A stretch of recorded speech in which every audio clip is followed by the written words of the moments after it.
Hello, and welcome to our breakfast briefing, Thinking Through Multipliers, Learning from BBC Relocation. This is the second session of our spring series from What Works Centre for Local Economic Growth. These are short 45-minute sessions to help busy policymakers better understand the evidence on economic growth. Now, I'm Megan Streb, Head of Outreach at What Works Centre for local economic growth, and we help to make local growth policy more cost-effective through better use of evidence and evaluation. Please do submit your questions throughout. At the end of the presentation, of both presentations, I'm going to move us on to the Q&A portion. And with no further ado, I'm going to introduce you to our Deputy Director of Evidence, Victoria Sutherland.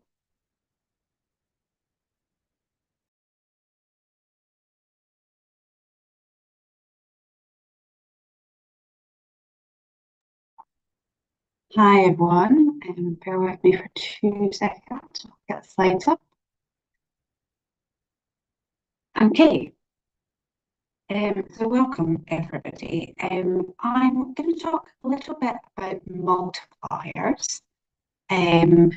So a multiplier is a mechanism by which we capture the impact that economic activities in one part of the economy have on another part of the economy. So that maybe seems a little bit abstract. This way, I think, is to think about an example. So we think about attracting an inward investor into an area, and then when that firm moves in, there will be new jobs created within the economy. So, whether that's in a manufacturing facility or a research and development facility or headquarters, etc. They're going to create 100 or 200, 500 new jobs. So the area directly benefits from those jobs. But a multiplier is a way of capturing what indirect benefits there may be from that inward investor moving in. So that might be that there are benefits in the same sector. So for example, there might be supply chain firms that benefit. You might get some clustering as a result of the inward investor moving in. We definitely see that a lot with manufacturing companies, that you'll begin to see supply chain companies cluster around a manufacturer. But you might also get other benefits in other sectors. So in particular, we often think about benefits in what we call non-tradable services. So because there are these new jobs in the area, people are earning money and they're going to spend that money. And, people will spend money in their local area on things like, restaurants and cafes and bars, hairdressers, gyms, etc. So we often think about benefits in those non-tradable sectors as well. And a multiplier is a number. So, for example, if the multiplier was 0.3, if the inward investor had created 100 jobs, then what you would estimate is that through the multiplier, there will be another 30 jobs created indirectly. Okay, so multipliers are used most commonly to make the case for public spending, for intervention. So when we're making the case for public spending, we're always weighing up the benefits against the costs. And if you are accounting for the jobs that are created indirectly, then clearly there are going to be greater benefits than if you weren't thinking about that. In most cases, when a policymaker is using a multiplier, they'll take a multiplier from a thing called an input-output model. So, as the name implies, this is a model. There are assumptions built into it. ONS currently publish input-output models, and the Scottish Government also publish their own for Scotland. Back when we had regional development agencies cut off in RDAs, we published their own as well.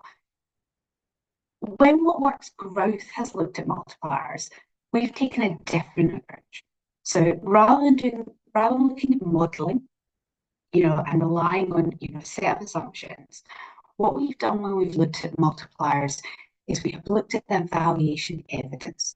So those of you that have been to previous breakfast briefings or lunch and learns will know that we focus on impact evaluations that use a counterfactual. So what we've done is we have looked at evaluations. So evaluations normally look at two different things, maybe of specific policies, so things like public sector relocations, but also some evaluations of some structural changes, where there's been some other kind of shock to an economy. And we've looked at what does the evaluation evidence tell us about the size of the multipliers. So there's two different parts to this. The first is we look Sorry, Victoria, could we get you to turn off your video? The audio is a bit broken up, and I'm hoping that turning off your video will help improve the audio quality. Okay, give it a try. It's okay. So we have a multiplier toolkit on our website. We published it, I think, back in 2019. And it looks at employment multipliers. In a minute, I'm going to talk about income multipliers, which is something that we're doing at the current time. So when we look at employment multipliers, we found 18 studies. 3 of them are from the UK, the rest from other OECD countries. And what we found was that on average, each additional job in a tradable sector creates almost a whole other job in the non-tradable sector. So that's the things like the restaurants and the hairdressers that I was talking about earlier, and another 0.4 jobs on average in the tradable sector.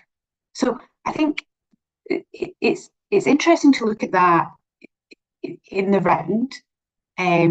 That, you know, jobs are definitely having multiplier effects, but that the effects are much larger in the non-tradable sector than they are in the tradable sector. There's also some studies that look at specific occupations, specific industries. So we found a study that looked at high-skilled jobs and another one that looked at tech industries. What you can see is that the impact on the non-tradable sector is much larger from both of those categories, so 2.5 and 1.9 respectively. Now, the challenge is, with the tech industries, you don't know whether it's something specific about tech or whether actually it's just a function of the fact that there's lots of high-skilled jobs within the tech industry. But the other thing is, this is very partial. So the message you kind of take away from this is some kinds of jobs, some kinds of industries make more of a, have more of a multiplier effect than others. We don't have studies that look at all of the different sectors, all of the different kinds of occupations. So it's kind of hard to judge, what the impact of each individual project might be. There are also a raft of studies that look at public sector jobs. And what we see is, again, there is a multiplier, but it's much smaller than it is for jobs in the tradable sector. We often hear kind of calls for more kind of public sector relocation, and that's definitely going to have a benefit, but it's perhaps not as great as some other projects. Something that I think is really interesting about the evaluation evidence is that it's kind of systematically lower than what we find in the ONS input-output estimates or models. There's a risk that if you're using the input-output model, you're slightly overestimating. So that's work that we've done in the past.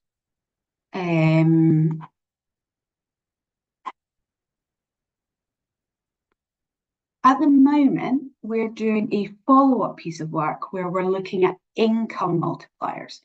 So an income multiplier is when there is a change in public expenditure And then what you're looking at is what is the impact of that on employment and on incomes as a result. So those kinds of changes in public expenditure can either be a change in fiscal policy. So, for example, if there is a stimulus program or if there is a austerity program. But one of the most common ways that this gets looked at is around military spend. Because military spend tends to change for reasons that don't have anything to do with the place where the spend is happening. They tend to happen because there has been some kind of international conflict that's meant that spend has had to be ramped up, and therefore it's considered kind of exogenous to the area. Haven't put numbers on this because we're still working on it, and therefore there are still some studies that we're kind of debating whether or not should be included or not, and we're continuing to search just to make sure we've not missed any. So I've done this not in numbers but in kind of broad messages. So on employment, what we find is the studies that have looked at change in public expenditure and their impact on employment, they generally are positive, but there is a lot of variation in the scale of the multiplier effects. There's also a little bit of evidence. So again, just kind of one study on each of these, but one where they've looked at different kinds of spend and found that things like transport have a greater multiplier than spend on things like education. And then another study that's very interesting that looks at the state of the local economy. So depending on the kind of the extent to which there's excess capacity within your economy, it determines the extent to which you have a multiplier or the size of the multiplier. So obviously, if there's not much excess capacity, then that additional public expenditure is very difficult for it then to have an impact. There's not excess people, who are unemployed, that are, that could take up additional employment opportunities. Interestingly, when we look at the impacts on income, most of the studies find no effects, and the couple of studies that do find effects find really quite small effects. So there doesn't seem to be a strong source of evidence on multiplier effects on income from public expenditure. Okay, so a couple of things just to think about before I hand back to Megan and Max. So if we think about employment multipliers, just because I think they're kind of conceptually easier, if we're saying there are multiplier effects on employment, what we're really saying is in those studies there's an effect. Those new jobs are new to the area that you're looking at the effect. Okay, but they could well be displaced from other bits in the country. So if we think about, we talked about supply chain as one potential route. It could be that those supply chain businesses have just relocated from somewhere else. And it's interesting that actually, if you read the Green Book around appraisal guidance, it actually says that you shouldn't use multipliers at the national level, essentially for this reason, that we think there's quite a lot of displacement going on. I think something else to think about is, multipliers are good. They do suggest that there is a positive impact above and beyond the initial, jobs or additional public expenditure. But it's worth thinking about the fact that those things may also have other effects on your local economy. So, for example, if an inward investor, if there's a strong multiplier effect in terms of employment, the move of that inward investor into your area might also have had effects on things like house prices or other cost of living effects. So always worth thinking about, what are the other effects and what are the distributional impacts of those effects. And I think the final thing I would say is when you're thinking of assessing the effect of a policy, the numbers, so the averages that I showed a couple of slides back are a starting point. So I think within that, there's two things. Thinking about ranges rather than just single, numbers, but also thinking about your individual project. So what do you know about the supply chain of that company or that industry? What do you know about what might be the commuting patterns of the people who take up those jobs? What might be their spending patterns? Are there reasons to assume that the multiplier effect that you get might be slightly higher, or I think more likely slightly lower than the literature suggests? So I think it's worth thinking about that rather than just taking the number and applying it.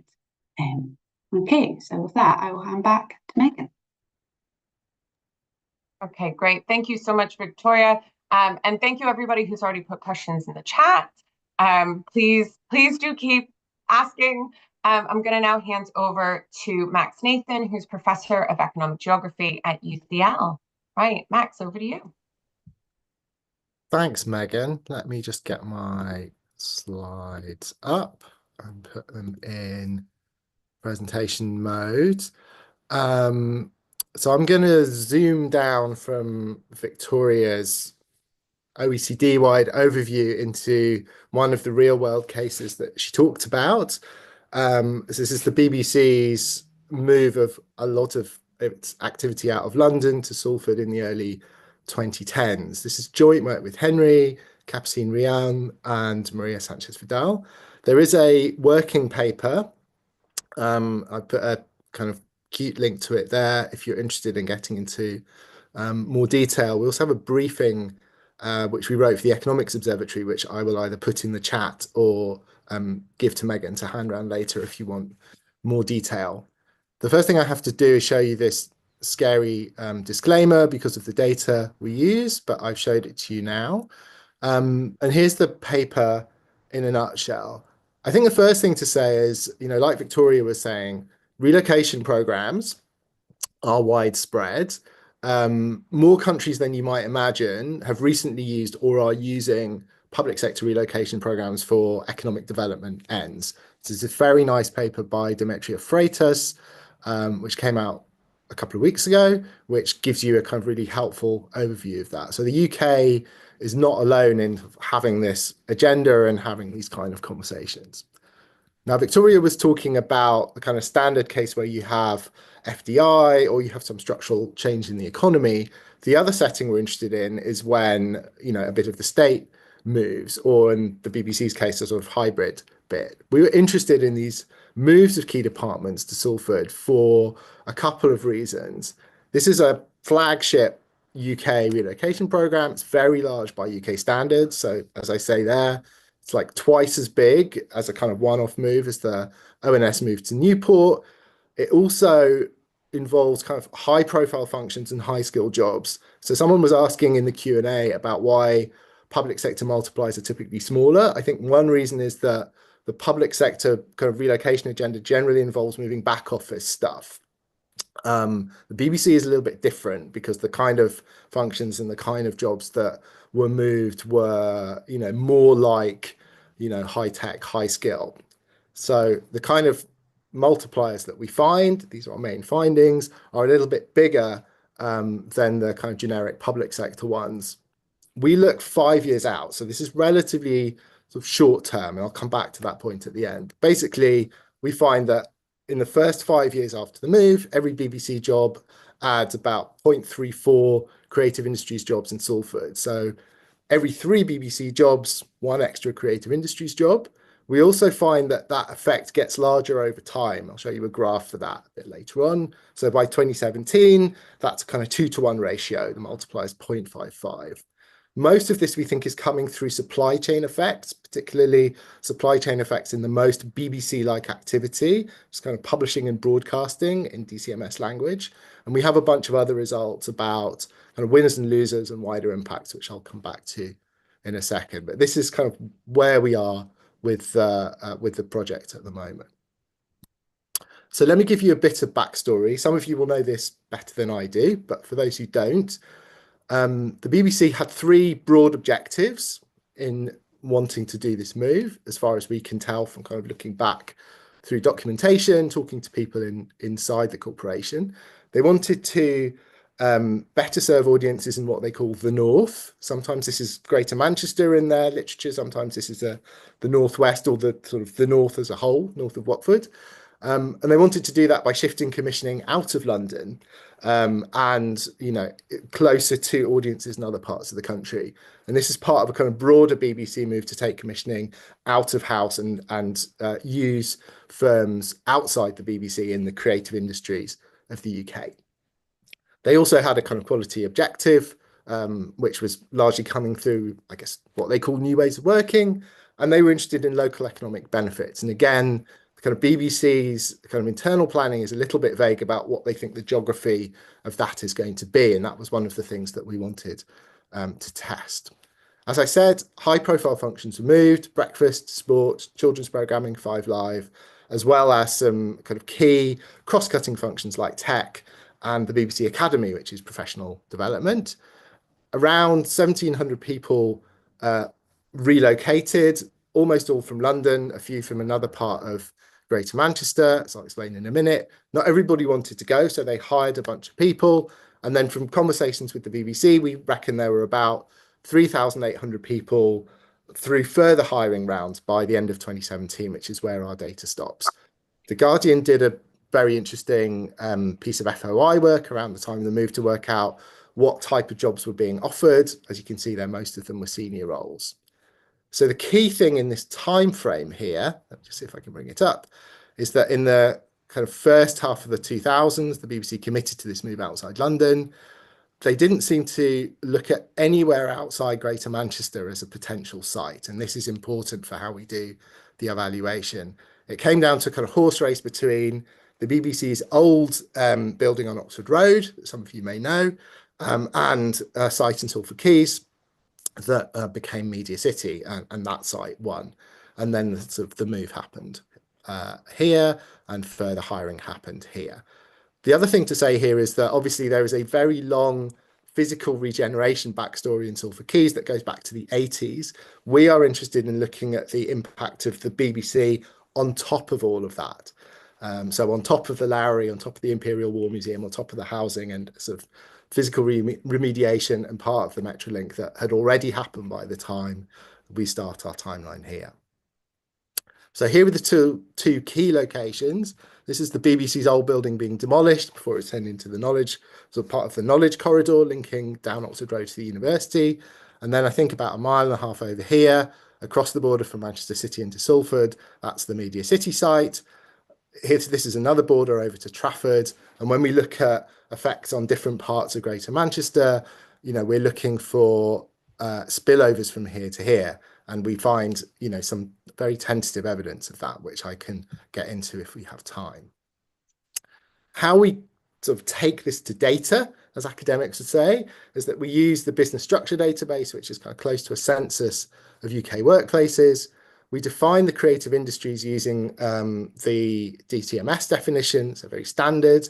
We use TechNation to define the tech sector, and we define sort of tradable and non-tradable sectors using a more technical approach I can come on to if people are interested, but we detail it in the paper.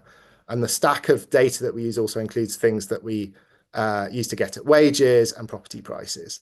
Now, one thing to flag here, those of you who know the creative industries will know that there are lots of sole traders in the creative industries who will be outside the BSD.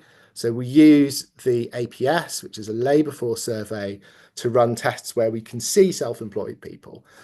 We don't find any effect on self-employment in the first 5 years. So we think most of the effect is going to be coming through firms that have employees on PAYE or are big enough to be paying VAT, which is what puts you in here.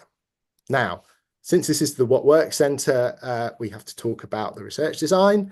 So we're interested in identifying the effect of the BBC's move compared to a world where no relocation happened. Now, normally we would use difference and differences to get at that. So we would look at changes in creative employment, for example, in Salford, compared to changes in creative employment in some control cities. Tom Forth has done a study where he looks at productivity at the city region level using that design. We think that's tricky for a couple of reasons. One is that creative industries have always been very clustered, and London and Greater Manchester are two of the biggest clusters. So that reduces the set of control areas. Then we have the fact that only Greater Manchester was considered in the relocation in the first place. So there's clearly what academics call sort of selection, positive selection on Greater Manchester for reasons that we might not be able to pick up in the data. And as I showed you in the map, those two, the kind of the winning site and the runner-up site, are very close to each other, and we would expect there to be spillover. So that makes all this kind of like-for-like comparison tricky. So what we do is we make a kind of a weighted average or a weighted basket of other local authorities, and we use the weights to make this weighted basket look as much as possible like Salford before the BBC relocates. So we make what we call a synthetic Salford. This is a synthetic control design. So let me show you what that looks like. If we just focus on the left-hand graph here, what you're looking at is a time series of creative jobs. You can see that here in Salford, local authority, that's a solid line, versus our synthetic Salford, which is our kind of weighted basket, and that's the dotted line. Now you can see that the dotted line and the solid line are pretty close together in the kind of what we call the pre-treatment period. And then after the BBC moves, they start to deviate. So this is where we're using the weights here to work out what we think would have happened to the creative industries in Salford or creative employment in Salford if the BBC hadn't come. So the kind of cumulative effect that I talked about earlier is the difference between this point and this point once you take the BBC out, because the BBC is in here. So that's how we do it, and this is how we sort of visualize whether this is a real effect or just noise. And we can see here there's a very clear difference. So we think this is a real impact. So here it is in numbers. Basically, the more stars you've got on these numbers here, the more statistically significant they are. No stars means we can't rule out a zero effect. So we find here effects on creative jobs, but not effects on total employment. These estimates seem very unstable. So the halo effect is really coming from within the creative industries. Now, as I said, these numbers include the BBC, so we have to net it out. So this is how we sort of calculate it.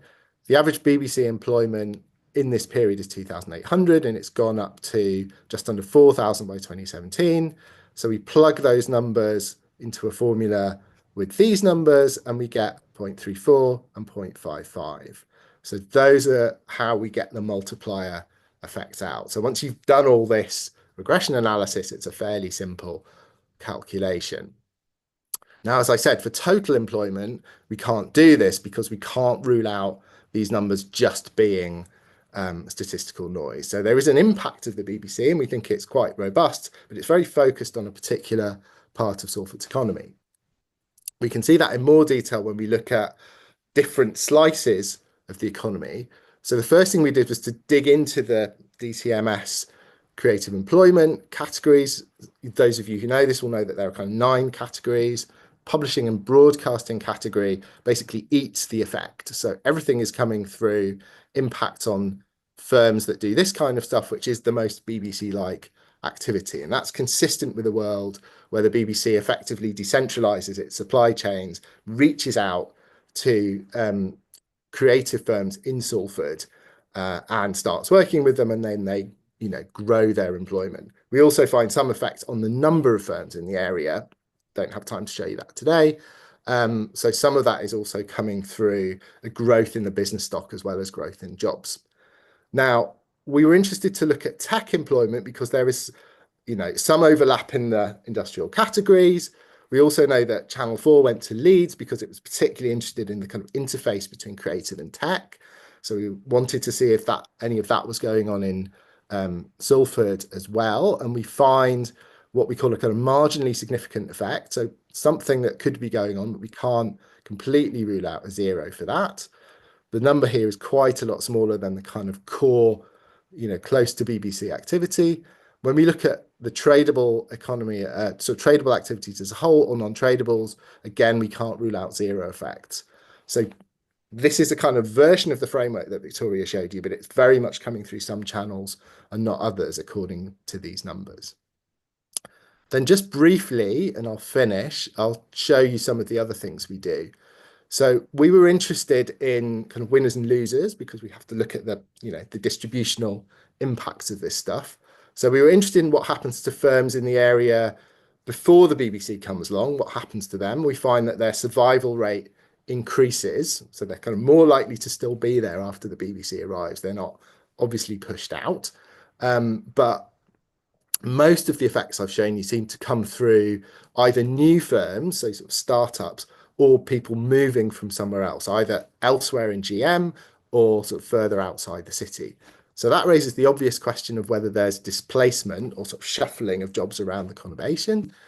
When we look for that, we don't find any evidence for it. So we find numbers that are positive or negative, but again, can't rule out zeros on any of those. So sort of no evidence of impact on displacement in the city region. The other thing we do, which is much noisier, I should put caveats on that, is to look at whether there's any displacement from London. So if you're taking a chunk of stuff out of London and bringing it to Salford, again, we don't find any effect there. I think that's quite plausible because London's got masses of this stuff.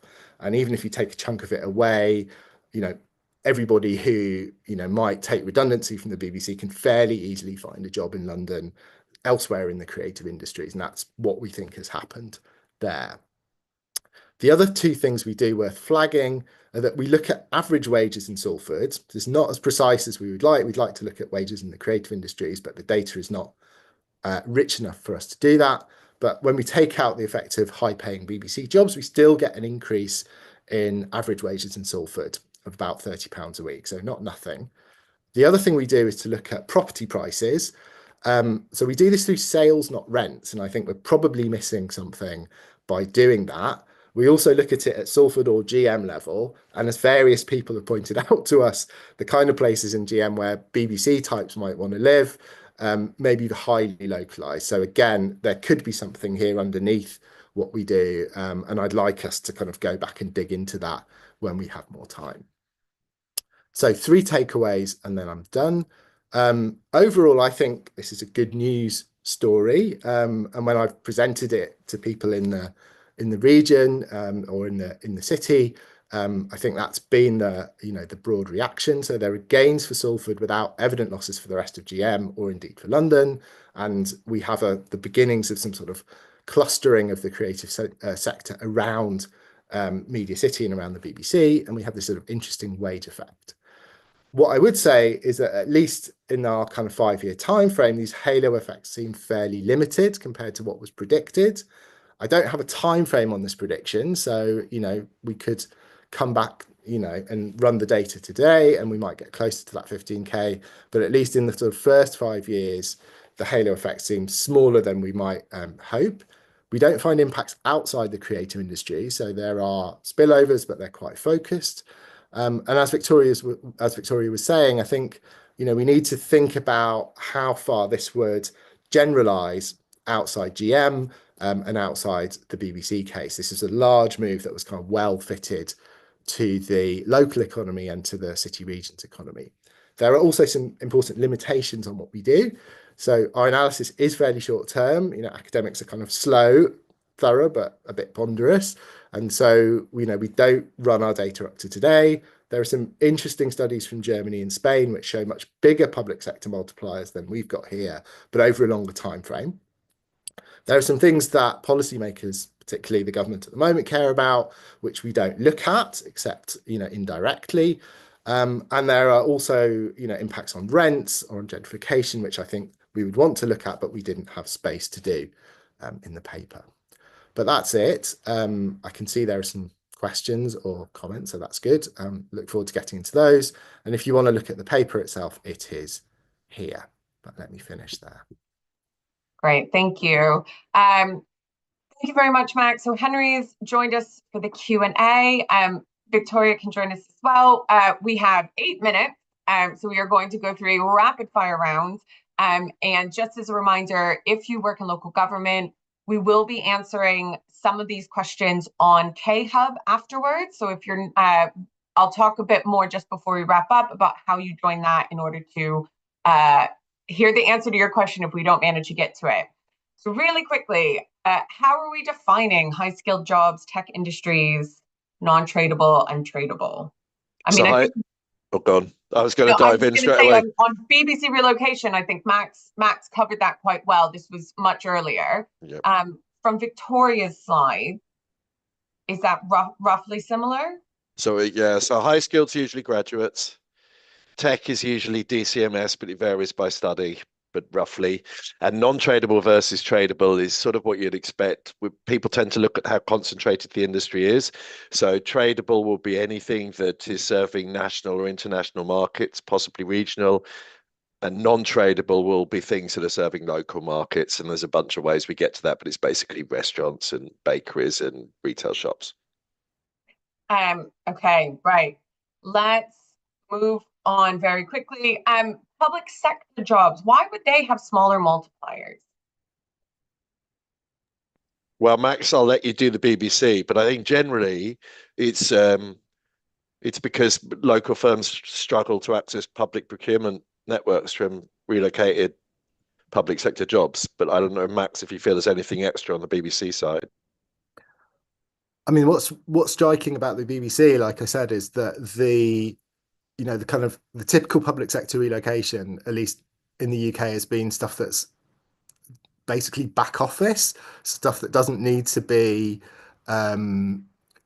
clustered in an expensive place and can be moved to a cheaper place. So if you look at the Lions review and kind of Lions relocations, that's a classic example of that. And you would expect crudely, the kind of spending power of back office jobs to be lower.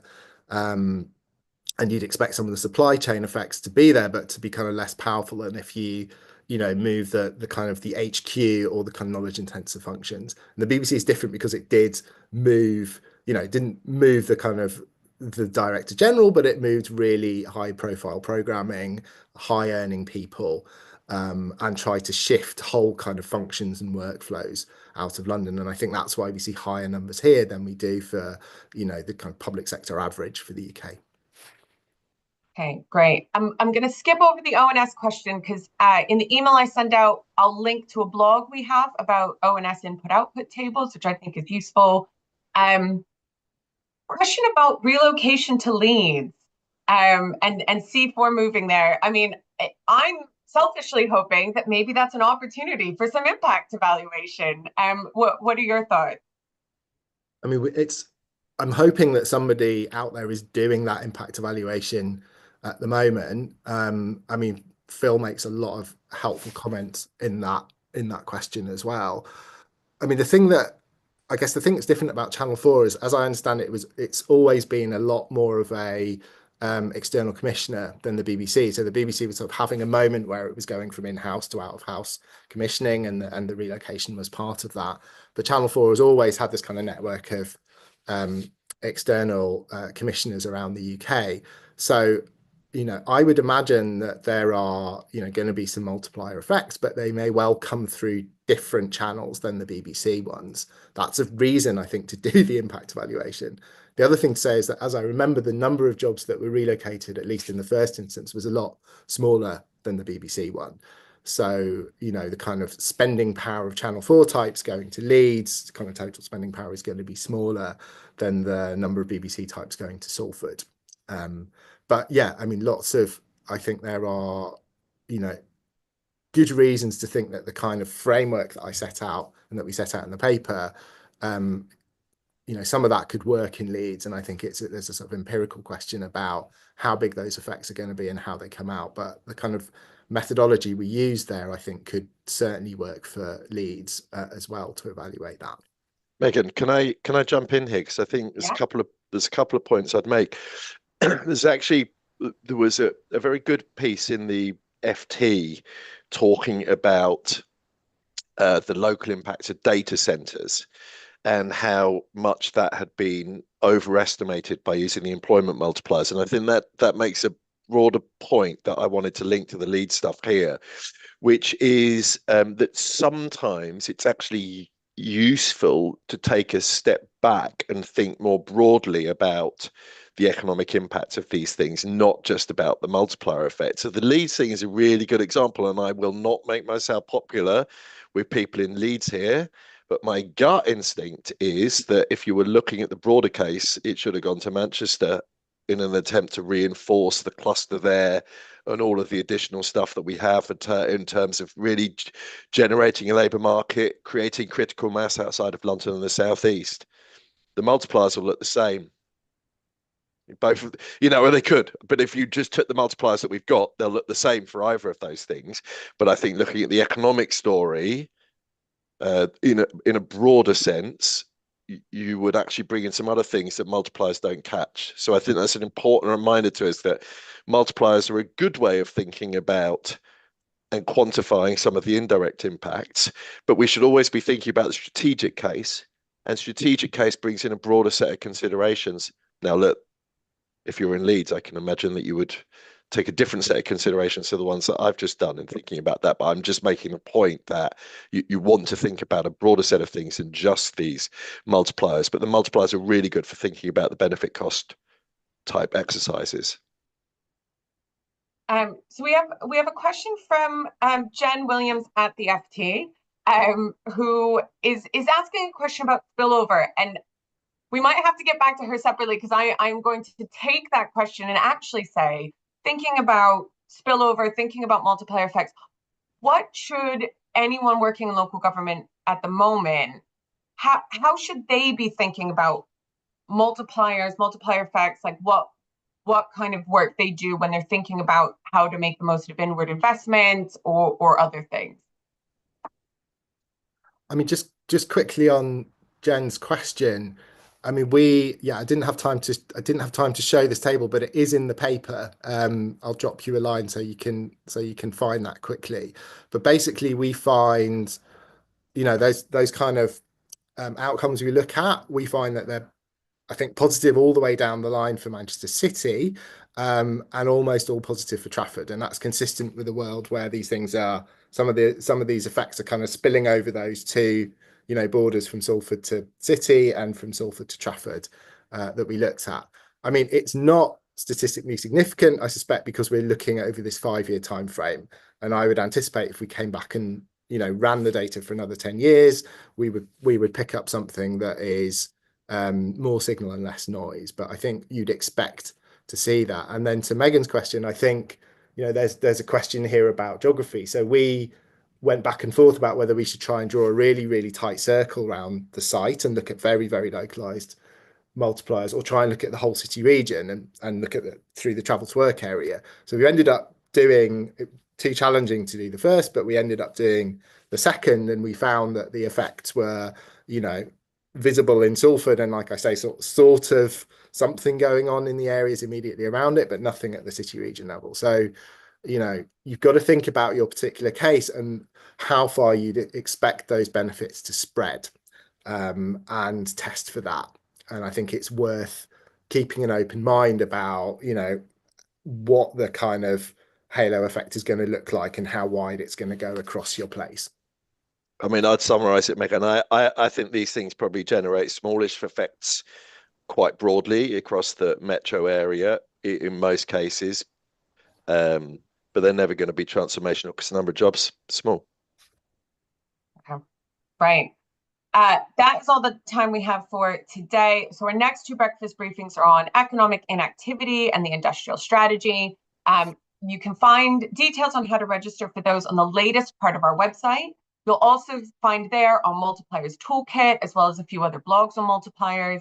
If you haven't already signed up for our newsletter, that is available at the bottom of every page on our website. That's the best way to hear about future events. And when the income multipliers piece is published, you can rewatch this on our YouTube page, and we will likely also embed it on our website. So thank you so much for your time. And thank you to Max, Henry, and Victoria for joining us, and hopefully we will see you at another session soon. Bye-bye. Thanks, everyone.